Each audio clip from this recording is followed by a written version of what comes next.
guys, it's your boy, Barca Boy 103. Just finished watching the match and Barcelona lose to Bayern Munich by 3-0. Deja vu. I feel like I'm back here like I was in 2021, in 2020, in 2019, in 2018, in 2017. In Europe over the past 5 years, nothing has changed. I've worn my black sweater today because this is a funeral. The reality is Barcelona in this match were absolutely shocking. The mentality of this team is down bad beyond belief. Now the starting lineup for this match is on the screen. It was Ter Stegen in goal, back four of Bellerin, Kounde, Alonso, Alejandro Balde, midfield three of Busquets, Kessie, and De Jong, front three of Dembele, Lewandowski, and Pedri. I think where Xavi went wrong in this match was starting four in the midfield. We called it a tactical masterclass against the match against Athletic Club because that formation, adding the extra player in the midfield would have impacted this match. Just because we played well in that match doesn't mean you played again in this match. I feel like if we started a winger instead of an extra midfielder, the result could have been different. I think Ansu Fati, Varane, Eric Garcia, Pablo Torre, and Raphinha came on as subs, but in the end, the game was done. Look, I'm not depressed or sad. I was depressed and sad when we drew 3-3 to enter. At that moment, that's when we entered the Europa League. And of course, we were already in the Europa League before this match. That's not the point. The point for me is the mentality of this team is down so bad beyond belief. How? Because we all know the players watched the Inter match before coming out here, and they came out the tunnel with their heads held down, knowing no matter what happens in this match, they're going to Europa League. And it showed on the pitch. Alejandro Balde, Ousmane Dembele, Frankie de Jong are the only three players who I saw fight from. Balde was by far the best Barcelona player on that pitch. Joan Laporta renewed his contract before another better team picks him up. Dembele played okay, but his passing and his decision making in the final third yet again was shit. Frankie de Jong was defending for his life the whole entire match. I'll give him credit to that. Credit to the fans. The fans showed up today again, 84,000 I believe. They sung every single second of the game. Credit to them. But I want to first address the elephant in the room, Xavi out. If you are Xavi out, you're the most reactionary, deluded culé in the world. Sacking Xavi is not going to do shit. Bring in Tuchel, bring in Pochettino, bring in Marcelo Bielsa. Ain't shit going to change until the captains leave. You might be saying, Barca boy, only Busquets played. Roberto's injured. Jordi Alba and Pique are on the bench. They're still in the fucking circle. They're still there. They're still there. And whether you like it or not, if they're sitting on the bench, they still have their impact. We've sacked managers. Setien, Valverde, Coleman.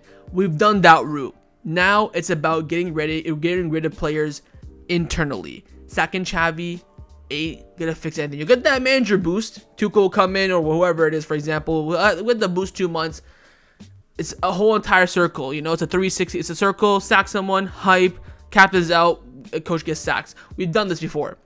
If you don't think Xavi's the right manager, fair enough. That's your opinion. I don't mind that. But telling me that you should sack Xavi before getting rid of the captains is a disgrace. The four captains were there at Rome, Anfield, Bayern Munich in lockdown last season, and here. They've been through the ringer. And they're finished now because, again, Busquets gets subbed off and was booed and whistled by the fans. They are finished. I think we get by this season, hopefully compete and win La Liga, maybe pick up a Copa or a Super Cup, and then next season, we go for it again with the captains. Look, I am disappointed. I am ashamed. I am embarrassed. But the reality is, I'm numb to this. Like, I've seen this before. I've seen worse. I saw Anfield. I saw Rome. I saw the COVID Bayern. I seen last season as well, Juventus, when they had to beat us 3 goals to qualify and to finish first in the group, and they did. I've seen worse than this, but it is disappointing. It is embarrassing. It is a disgrace. I am absolutely disgusted by what I saw on the pitch today, but with Inter already beating Victoria Pleasant, this game meant nothing. We were only playing this game to hopefully cause Bayern Munich troubles and not finish first place and to get some extra money, and we're not going to get that money now because we didn't even win the game. So for me, it is what it is, but hopefully we see improvement. Again, it is clear as day that this current squad cannot compete with the top dogs in Europe. Bayern Munich, Man City, PSG, whoever it may be, will touch us. And I said to you, I didn't say to you, I tweeted right before when Bayern scored their first goal with Sadio Mane, I said, we're touching 3 goals. We're going to concede 3 goals. They were absolutely all over us. They know when to press. They know how to hold up the ball. And again, Nagelsmann out, tactically masterclass Xavi, because everyone knew that Xavi was going to go with the forward midfield. And that's the problem. The only problem I have with Xavi is his decision making in the starting lineup. If he did not start Balde, he would have got way more hate. If Xavi did not start Balde, he would have been finished by the fan base, in my opinion. I think starting Balde saved him.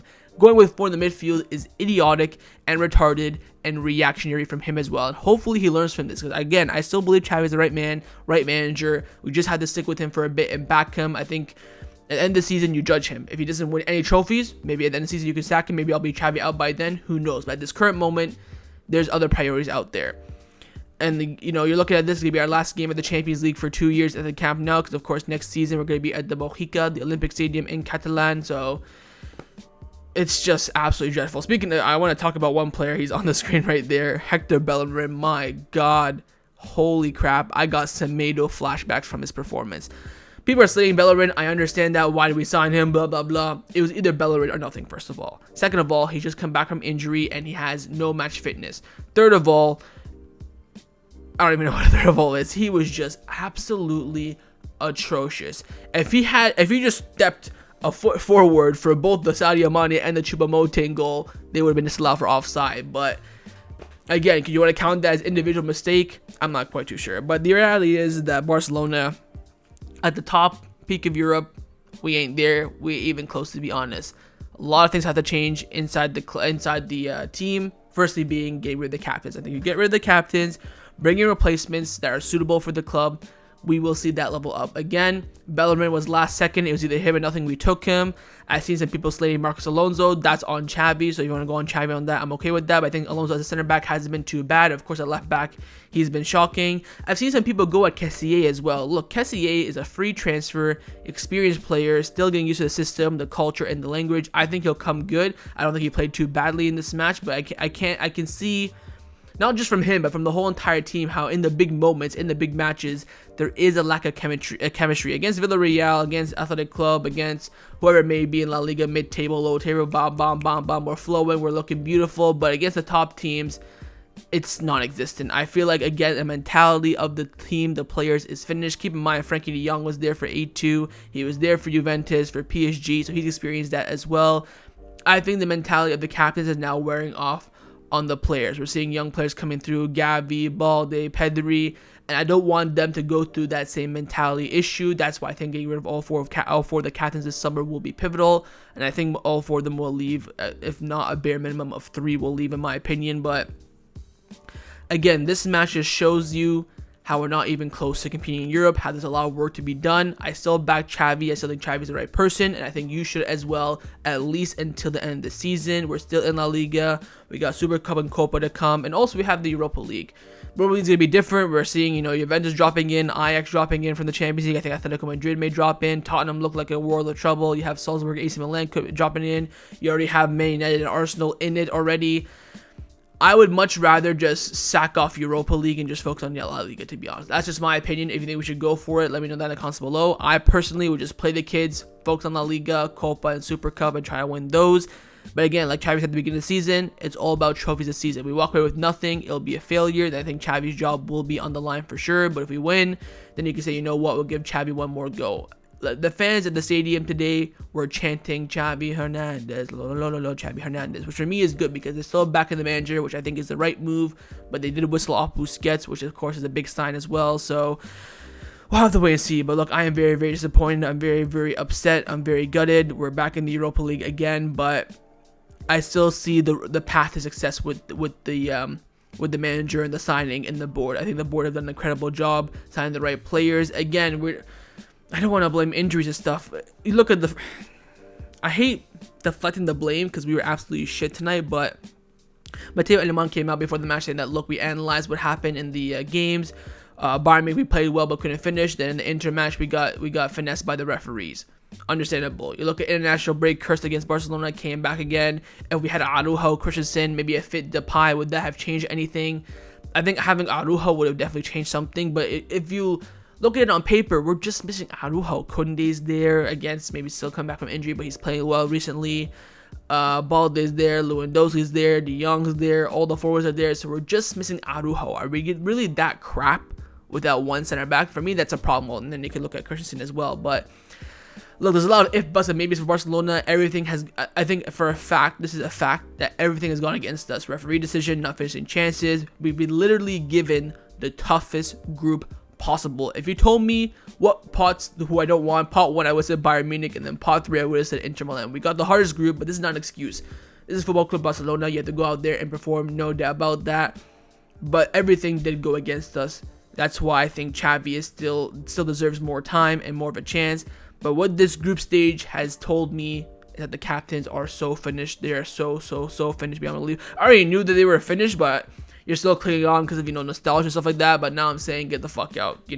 Whether Busquets and Pique get a cap now, send off or not, I couldn't care less at this point. And for me, that's disappointing because, these are iconic players. These are the absolute legends of the club. You're talking top 10 best players to ever play for this historic club, and they're getting booed off the pitch. It's just terrible to see, but it's the reality. Barcelona, there is a road back to the top. There is that pathway, and Xavi, I think, can lead us there. The question now is, can we stay on that road? That's the big question. But I'm gonna end the match review here. I'll give you guys more of my thoughts in the match analysis tomorrow when when we cover the post-match press conference of Xavi, what he says. But my overall, summary of this match is that, look, again, we can't compete at the top. Captains have to leave first before Xavi leaves, and then improve the squad where necessary. Right back, pivot are the two main, position strengthening that we have to do, in my opinion. We have a great left back in Balde for the future. I think he's now a definitive starter for Barcelona in that position. I think this match proved it. Renew his contract, and I think he will grow. Of course, he wasn't perfect today. Had a few misplaced passes. He got cut out, I think, for the third goal from Pavard. But you can see the talent there. You can see how he'll grow. He was the only one that had the spark in the team as well. He's running through them all. Same with Dembele, although Dembele, man, it just pisses me off because you just see him go, skin Davies like 8 times, cuts inside the box, and then looks like a headless chicken. It's just so annoying with him. And I think Frankie de Jong, he suffered through a lot as well, and he played his heart out as well. Maybe he wasn't that great on the ball, but he showed a fight. He showed courage, so I'll give him credit to that.